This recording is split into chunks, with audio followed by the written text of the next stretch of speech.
O podcast Agro e Prosa não é nada mais, nada menos do que as entrevistas que eu faço em um programa de rádio. Eu sou o Divino Ronaldo, jornalista, e apresento um programa do agronegócio em uma emissora de rádio. Como eu recebo muitos convidados fantásticos, com muito conhecimento, e a cada dia tem um papo diferente, eu resolvi compartilhar essas entrevistas com vocês aqui nesse podcast. Vamos então ao Agro e Prosa. Hoje eu vou entrevistar Jameson Paulo Almeida. Ele é engenheiro agrônomo, tem doutorado em produção vegetal. E o tema da nossa entrevista de hoje é manejo de plantas daninhas para a semeadura da soja. Boa tarde, Jameson, tudo bem? Boa tarde, Vino Ronaldo. Boa tarde, ouvinte da Rádio Morada do Sol. Prazer receber você aqui, Jameson. Eu que te agradeço, Vino Ronaldo, por esse convite. Tá? É uma satisfação imensa. Vino Ronaldo, e gostaria de agradecer também a cooperativa Comigo, que me liberou agora no horário do expediente para estar aqui com você. E para a gente estar batendo um papo aí, conversando sobre informações técnicas, que vai beneficiar não só o produtor cooperado da cooperativa, mas aquele que ainda não é, e também os técnicos, os colegas aí de profissão da área. Tem uma turma top de linha ali, hein? Chique. Como é que é o nome do gerentão lá? Da unidade aqui de Rio Verde é o Lúcio. Lúcio. Que é aquele rapaz que eu mandei um e-mail para ele, como é que é? O gerente de pesquisa, do Instituto de Ciência e Tecnologia Comigo, ITC, que antes chamava CTC, Antônio Eduardo Furtini Neto. Vou mandar um abraço para o Antônio. Um abração para ele. Tem que trazer ele aqui, não tem? Temos que trazer ele aqui. Pois é, o Antônio, aí precisa você aqui também, trazer informações, compartilhar informações. Sim.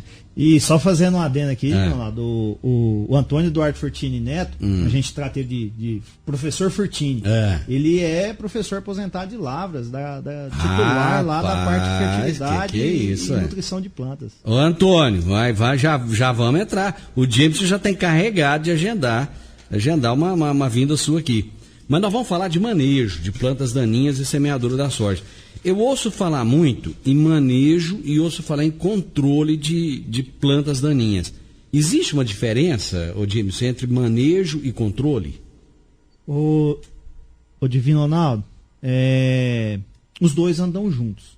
Só que às vezes a gente confunde, é uma terminologia. Certo. Manejo, para você ter uma ideia, é quando a gente começa a pensar, a fazer um planejamento a curto, médio e longo prazo.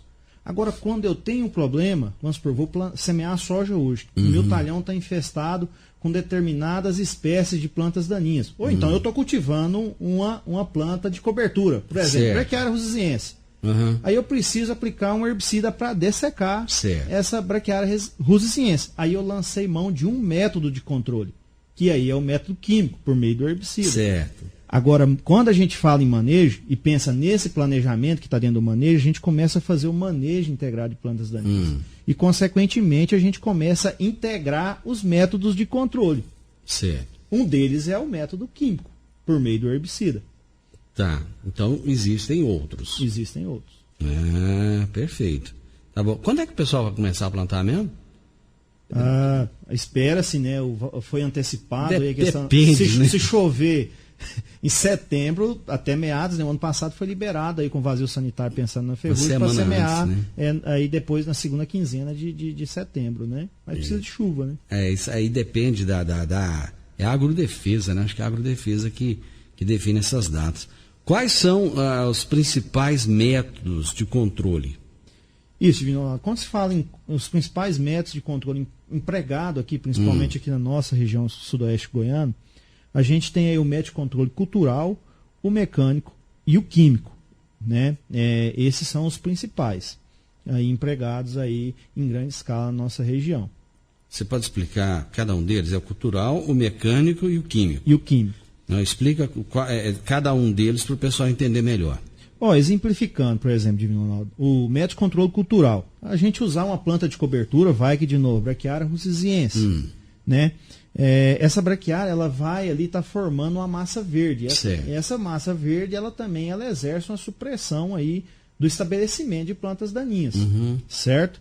E depois ainda, quando a gente controlar essa braquiária, dessecar, por exemplo, para semear a soja, ela vai estar ajudando com outro método. Para você ver, o método cultural integrando com o método físico.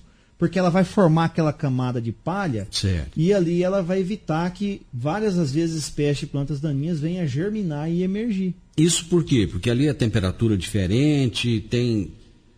Essa camada de palha, Ronaldo, ela pode regular a questão da amplitude térmica, que você citou a temperatura, sim, mas também questão de comprimentos de ondas de luz, que a gente às vezes fala ausência ou presença de luz. Certo. Né? Porque, por exemplo, algumas plantas daninhas, elas respondem, para germinar, elas precisam de luz. Né? Outras, elas não precisam, tanto faz ter luz ou não, ela vai germinar. Ou seja, tendo a palha da Braquiária rosiense lá, ela vai germinar, ou não tendo, ela vai germinar. Ela vai germinar de qualquer forma. Vai germinar e emergir. No entanto, tem alguns que são sensíveis. Se não tiver a questão da luz, ela não vai emergir.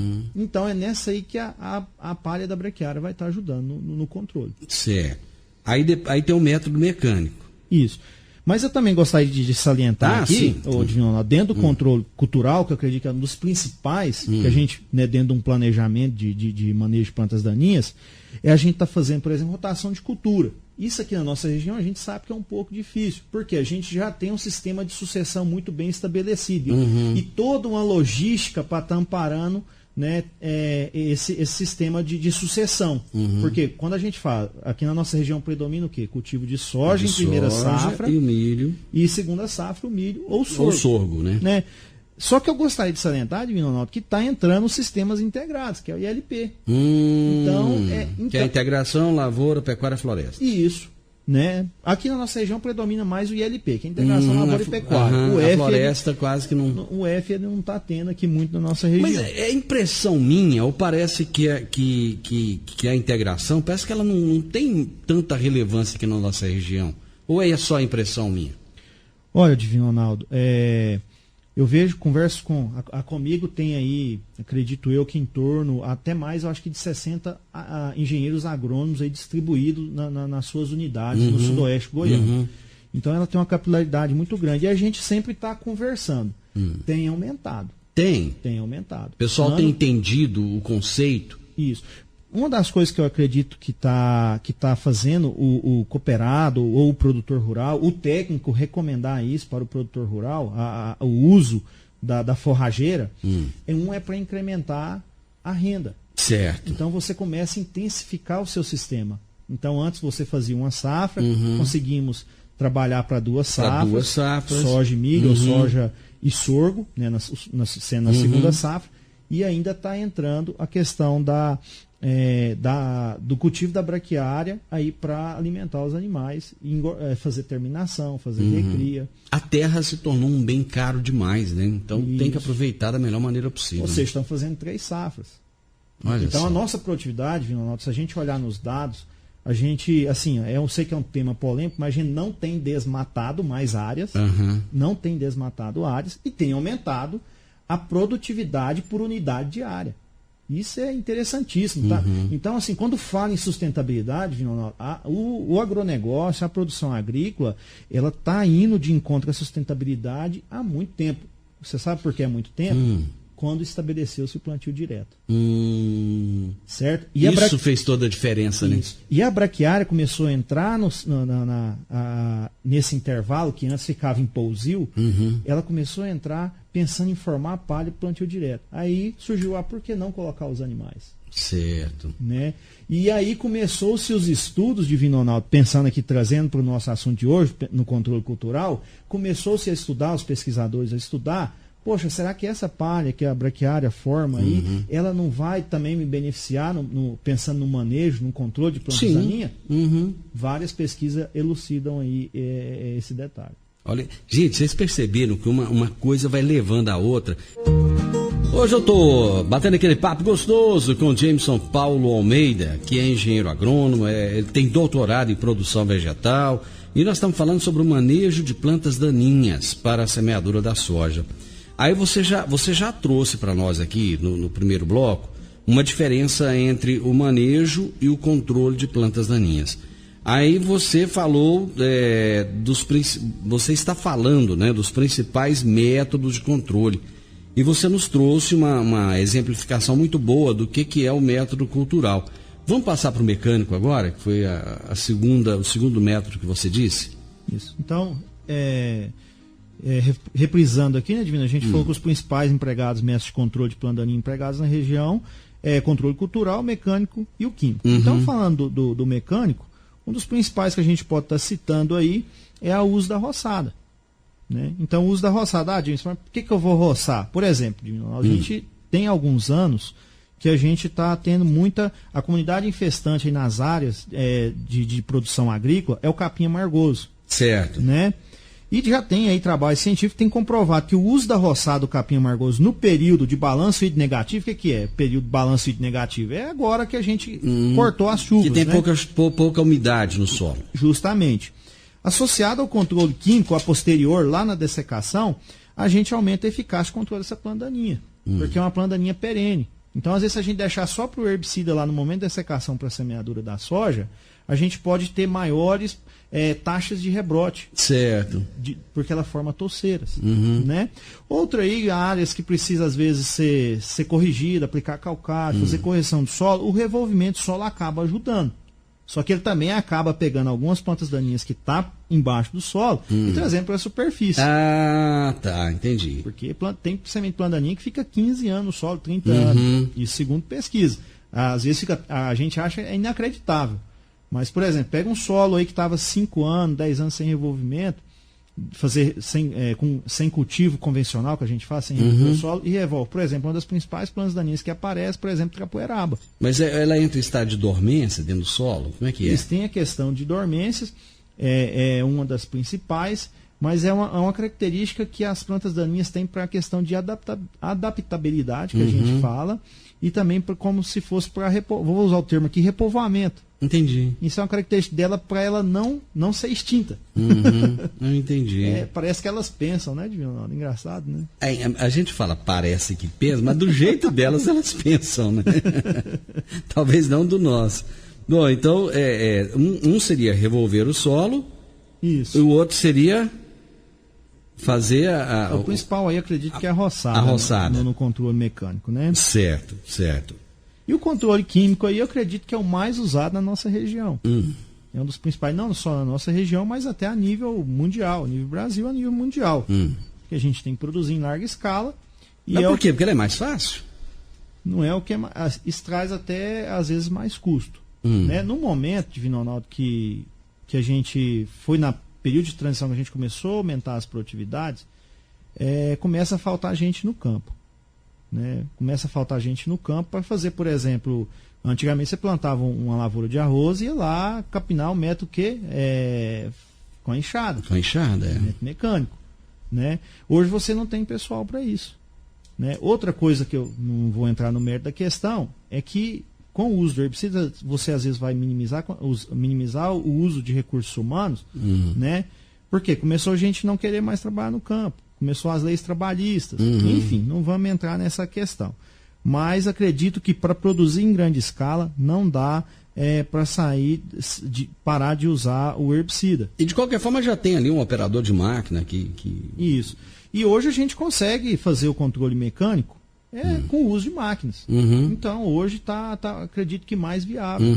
Né? Dá para fazer essa integração, quando a gente falando do manejo, dá para a gente fazer a integração de métodos de controle. Né?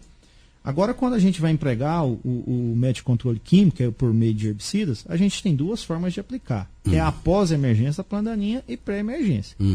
Vamos explicar isso aí? Olha, Divino Ronaldo, por exemplo, eu tenho a possibilidade, a planta daninha emergiu lá no talhão, eu preciso plantar. Vou controlar essa planta daninha. Só para o pessoal que não entende, que às vezes não é diretamente da área, mas que gosta do agronegócio, explica o que é a emergência. Emergência... Lembra, eu acho que muita gente lembra quando estava lá no primário, pegava o feijão, né, a semente de feijão, colocava no algodão. Então a emergência é aquilo. Propriamente, a hora que a semente, começa as chuvas, por exemplo, né, a semente da planta daninha, como da cultura que for semeada, ela vai começar a absorver a água, embeber de água, que a gente fala embebição, o processo de embebição, e aí o embrião começa... da semente começa a se reativa, acontece o nome técnico que a gente chama protusão da radícula, e aí começa a formar as raízes. Certo. E aí ela sai do solo. Então que ela sai do solo aí que a gente vê a folha e tal, aí isso é emergência, já caracteriza que a planta já emergiu. Ou seja, é o momento que ela nasceu. Que ela nasceu. Tá certo. Bem didático. Às vezes a gente tem que ser didático, porque muita gente está interessado no assunto, mas não está entendendo muito, né? O que está falando. Mas vamos lá, continua, desculpa aí. Não, tranquilo. Tem que deixar didático mesmo, né, Divino? E em relação, então, quando a gente pode aí lançar mão da ferramenta que é o herbicida, a gente pode estar aplicando após a emergência, que a gente acabou de explicar, e em pré-emergência. Né? Como assim em pré-emergência? Eu vou aplicar o herbicida no solo. E ele vai estar agindo aí nesse banco já de semente. Esperando que em algum momento aquela planta vá nascer. Isso. Então ele vai evitar que a minha planta nasça. Aí o ouvinte deve estar pensando, né, igual você fala, então eu apliquei herbicida em pré-emergência, que é antes da planta emergir, e aí eu não vou ter problema durante o cultivo? Não, a planta daninha tem outra estratégia, ela tem vários fluxos de emergência. E o herbicida tem um negócio que a gente chama de dinâmica no solo. O que é essa dinâmica, né, Divino Ronaldo? Essa dinâmica é o seguinte: eu apliquei o herbicida, vem a chuva. Esse herbicida começa a lixiviar no perfil do solo. Ele começa a ser degradado aí para o micro-organismo. Porque no nosso solo, principalmente solo tropical, tem muito micro-organismo. Só para o pessoal entender, lixiviar, ele começa a descer o solo abaixo. Justamente. Né? Ele começa a ir embora. Só que às vezes a lixiviação, muitas vezes depende muito da solubilidade. Aí entra outra questão. Quando eu vou lançar a mão de herbicida em pré-emergência, eu tenho que procurar entender um pouco mais sobre a questão de propriedades físico-químicas desse herbicida. Porque a questão da propriedade físico-química vai atuar, vai ser primordial para a gente entender ou para a gente prever como que vai ser o comportamento, a dinâmica dele no solo. Mas assim, Divino Ronaldo, normalmente o herbicida, a gente pensa, não, então, aí começa aquelas questões ambientais, não, então o herbicida vai contaminar o solo. Não, o nosso solo vai descer e vai contaminar o lençol freático. O nosso solo é muito rico em micro-organismos. Os micro-organismos comem essas moléculas. E aí é até assim um pouco ruim, porque a gente poderia ter um efeito, por exemplo, de aplicar um herbicida que seja seletivo para a agricultura em pré-emergência, e aí eu tenho um controle durante o ciclo todo da cultura. Ele tem o efeito que a gente chama residual, certo. Mas os micro-organismos vão lá e comem ele. Ou seja, esse medo que as pessoas têm, então, de que o solo vai ficar contaminado, de que a água vai ficar contaminada, né? Existe um outro efeito que não deixa que isso aconteça. Justamente. É isso. Deixa eu fazer mais um intervalo, então, e a gente volta na sequência. Você está ouvindo Namorada do Sol FM. Divino Ronaldo, a voz do campo. Morada no campo. Entrevista. Muito bem, então, Jameson, na prática, como é que se faz para fazer esse manejo? Muito bem, boa pergunta, Divino Ronaldo. Né, e um exemplo de integração de método de controle que pode resultar no manejo, né, de plantas daninhas. O Sudoeste Goiano já tem trabalhado nesse sentido, assim, boa parte dos produtores, né? Quando você me questionou da ILP, está sendo tá tendo poucos adeptos, poucos produtores que estão fazendo, mas tem aumentado o Divino Ronaldo. Então, no nosso sistema agrícola Sudoeste Goiano, após o cultivo da soja, ou em consórcio com o milho, a forrageira em maior abundância que está sendo usada é a Braquiária rusiziense, certo? Por quê? Por facilidade? O que é? Olha, Divino Ronaldo, a Braquiária rusiziense, pensando no consórcio com o milho, ela tem uma facilidade de germinar e se estabelecer melhor nesse consórcio do que propriamente as brisantas, as braquiárias brisantas. Mas em termos de quantidade de massa, ela vai trazer aquilo que é necessário? Olha, ela consegue sim. Por exemplo, a braquiária rusiziense, a gente num trabalho lá no Instituto de Ciência e Tecnologia comigo, o que a gente fez, implantou ela em março de 2000, esse trabalho foi em 2017, quando foi lá em junho, ela já estava com 7 toneladas de massa seca. Isso é massa seca, não é aquela massa verde. Eu vou lá, coleto, para entender, né? Eu vou lá, coleto uma amostragem. Desidrata ela. E seco ela lá, e aí é a minha massa seca mesmo, matéria seca, palha. Olha só. E outro detalhe, você puxando aí, eu gostaria de frisar, até nesse trabalho a gente viu, a braquiária ela chega a ter um input aí de sistema radicular até 40 centímetros, em torno de 2 toneladas. Olha, que bacana. Então isso resulta em matéria orgânica, incremento de matéria orgânica ao longo do tempo, não é num ano só de cultivo, não. Essa matéria seca de raiz que está tendo lá de input, lá nesse que a gente fez a amostragem em 40 centímetros de profundidade, ao longo do tempo eu consigo incrementar a matéria orgânica. E você sabe que o nosso solo de cerrado é muito pobre em matéria orgânica. Sim, extremamente. Inclusive, essa matéria orgânica, Vinaldo, é interessantíssima, porque eu aumento a minha população de micro-organismos. Porque às vezes o micro-organismo vai comer o herbicida, mas vai comer também a semente que está no banco de semente de planta daninha. E aquele enraizamento, ele vai acabar não deixando esse solo ficar compactado, né? Justamente. Aí vai atuar na parte física do solo, que eu sei que você mencionou. Atuando na física do solo, Ronaldo, melhora a aeração do solo, para crescimento radicular das culturas, né? E outra coisa que pode alterar, tem outro trabalho que está até publicado na Revista Brasileira de Ciência do Solo, até vou citar aqui, foi o professor, um dos autores é o professor Duarte Severiano, do Instituto Federal Goiano, que ao longo, depois de 3 anos, conseguiu-se alterar a capacidade de retenção de água do solo. Sabe o que é isso, Ronaldo? Nossa, que é isso? Eu tenho uma caixa de 1.000 litros, eu vou citar um exemplo aqui, com o mesmo espaço, é como se eu tivesse aumentado a minha caixa, por exemplo, para 2.000 litros, 3.000 litros.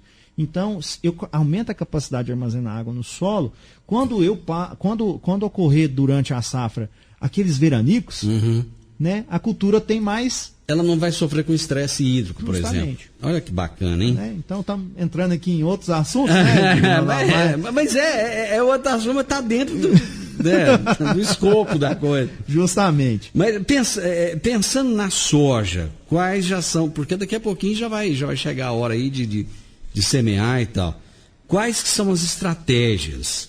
Justamente, mas eu só vou finalizar isso. Vamos lá, vou insistir aqui. Eu estou tentando, eu tô correndo com o negócio. Vamos lá, tranquilo. Então, com o uso da braquiária, seja ela implantada, semeada logo após a cultura da soja, ou no consórcio com o milho, eu vou estar utilizando, né, o controle cultural e o físico. O controle cultural pela cobertura verde e o físico pela palhada. E a braquiária russiense, Ronaldo, tem outro detalhe. Ela tem interferência aleloquímica.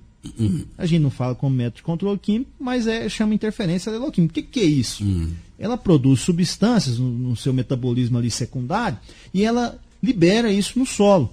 E age também sobre o banco de semente de plantas daninhas. Então é interessante. Então estou integrando o método, o controle cultural e físico.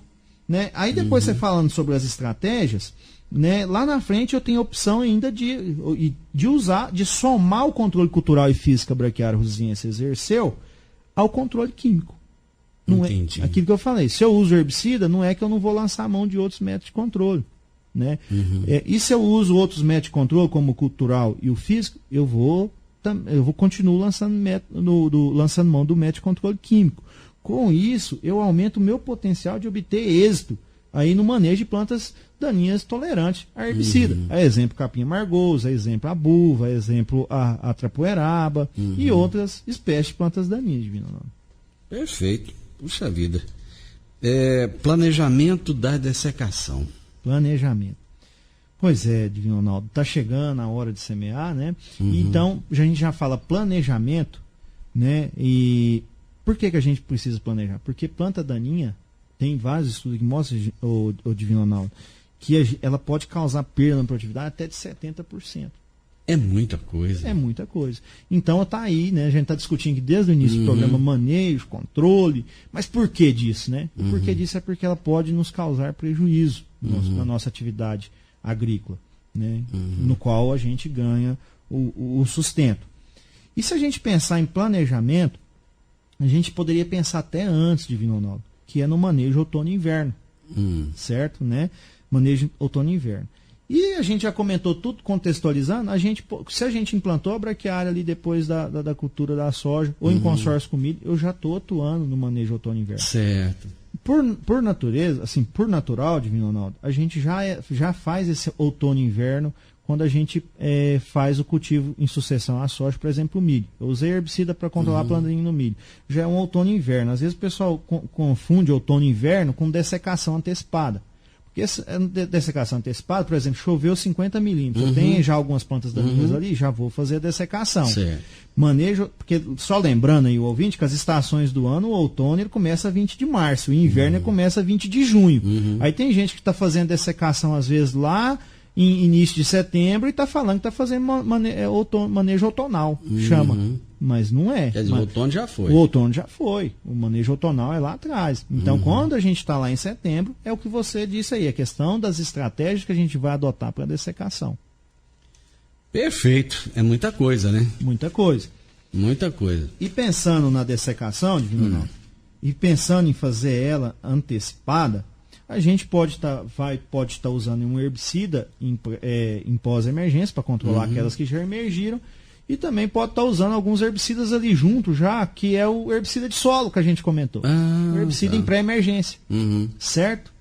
Porque com isso eu ganho tempo. Se eu estou fazendo de forma antecipada, eu não estou naquela correria de semeadura, então a gente tem que ganhar tempo, né, Divino Ronaldo? E esse herbicida, outra coisa que a gente tem que atentar, é que esse herbicida que eu vou usar ele lá em pré-emergência, lá de forma antecipada, junto com a dessecação, ele tem que ter as características físico-químicas, Divino Ronaldo, que confere ele estabilidade. O que é estabilidade? Que ele não seja degradado até que venham as chuvas, estabeleçam as chuvas, que ele não seja degradado pela luz, que ele não volatilize.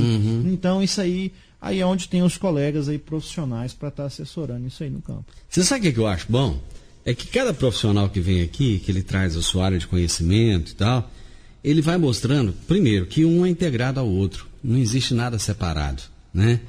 E segunda coisa, muita gente acha que ser produtor rural é fácil demais da conta. Nossa, mas é fácil, mas você joga semente no chão, o trem vem, nasce, você vende, ganha dinheiro demais da conta, já compra uma caminhonete. Não é assim, não. É uma atividade de risco, é uma atividade que depende de diversos fatores, entre eles o climático, condições de solo. Muitas vezes você pega um solo que você vai levar anos para deixar esse solo nas condições ideais, como acontece hoje, por exemplo. A gente olha os solos da nossa região e fala, mas tem terra boa aqui, né? Tudo bem. O Zé Roberto Bruxelles contou aqui quando ele chegou na década de 70, década de 80, aqui em Rio Verde, que o solo era muito pobre, não produzia nada, até o gado que estava lá morria, né? Ou seja, é uma atividade que tem que passar de pai para filho, para neto, ou seja, de gerações, né, James? Justamente, Divino Ronaldo. O que eu vejo que, assim, eu sou relativamente novo, né? Mas o que eu vejo de rico que essa região tem é que os produtores que aqui colonizaram, eles mudaram essa questão da fertilidade do solo. Existem problemas? Existem. Só que são, às vezes, problemas agora de ajuste fino. Certo. Por exemplo, eu estou com um nutriente mais na camada superficial. Como vou fazer para distribuir no perfil do solo? Às vezes são esses os problemas. Existem aqueles que precisam fazer correções mais aí profundas. No entanto, também que eu vejo muito rico nessa região aqui é água, Divino Ronaldo, a distribuição. Por mais que tenha os problemas, né, tem ano que não é igual ao outro, mas é água. É a questão de distribuição de pluviometria, de chuva. Meu amigo, chegamos ao final. Muito obrigado. Você deu uma aula aqui hoje, foi perfeito. Eu fico muito feliz, eu tenho certeza que muitos produtores rurais que estão nos ouvindo neste momento agregaram alguma coisa de conhecimento em tudo isso que você trouxe para nós. Já vou deixar agendado a sua próxima vinda aqui, trazer o professor aqui também, né? Professor Antônio. E é isso, esse é o nosso papel. É trazer informação para o produtor rural e trazer a informação para quem gosta do agronegócio, para quem se interessa pelo assunto, mas não atua na área. Hoje, Ronaldo, eu agradeço aqui novamente o convite e gostaria de salientar outra riqueza que nós temos aqui na região. São o que? São informação. A gente é uma região que trabalha com muita informação. Tem muita informação disponível, ainda mais agora com os meios aí de comunicação, passando por todo essa transformação. A informação chega muito rápida. E essa informação ela está sendo realizada aqui. Por exemplo, a Comigo. Ela hoje tem 6 pesquisadores. 2 na área do setor de pecuária e aí 4 aí no setor de agricultura. E só gente boa, só nego top, né? Isso. E não podemos esquecer da universidade. Isso. Nós temos a UniRV e nós temos o Instituto Federal Goiano. O IF, né? O IF. E agora está chegando outras, está a Unibras, né? Enfim, mas em pesquisas que está mais consolidado na região, aí a gente tem aí a UniRV e o Instituto Federal Goiano. Além de empresas, além do GAPS, tem pesquisa para todo Justamente. canto, né? E agora, se for empresa, no caso igual a cooperativa Comigo, ela já trabalha com pesquisa, ela cede, lá atrás ela já cedia o espaço dela para as universidades estar fazendo pesquisa. Agora, para você ver, ela já contratou pesquisadores para estar fazendo isso. Então, as empresas na nossa região começaram a antenar essa questão da pesquisa para gerar pesquisa aplicada. É aquela pesquisa que vai resolver o problema ali do produtor. Não é só teoria, né? Justamente. Existe uma prática ali. Isso. A gente precisa da pesquisa que a gente chama básica, mas a gente, se não tiver... Como se diz, eu já tenho a roda, mas se eu não puder, se não tiver uma pesquisa aplicada, poder fazer uma roda mais leve, uma roda para girar de forma ser mais eficiente, não adianta, a gente fica no mesmo lugar. Jameson, muitíssimo obrigado, grande abraço para você. Muito obrigado, Vinho. Obrigado, ouvinte da Rádio Morados. Gente, hoje eu tive o prazer de entrevistar o Jameson Paulo Almeida, que é engenheiro agrônomo com doutorado em produção vegetal. Falamos sobre manejo de plantas daninhas para a semeadura da soja. Você ouviu Agro e Prosa, um bate-papo gostoso sobre assuntos interessantes do agronegócio.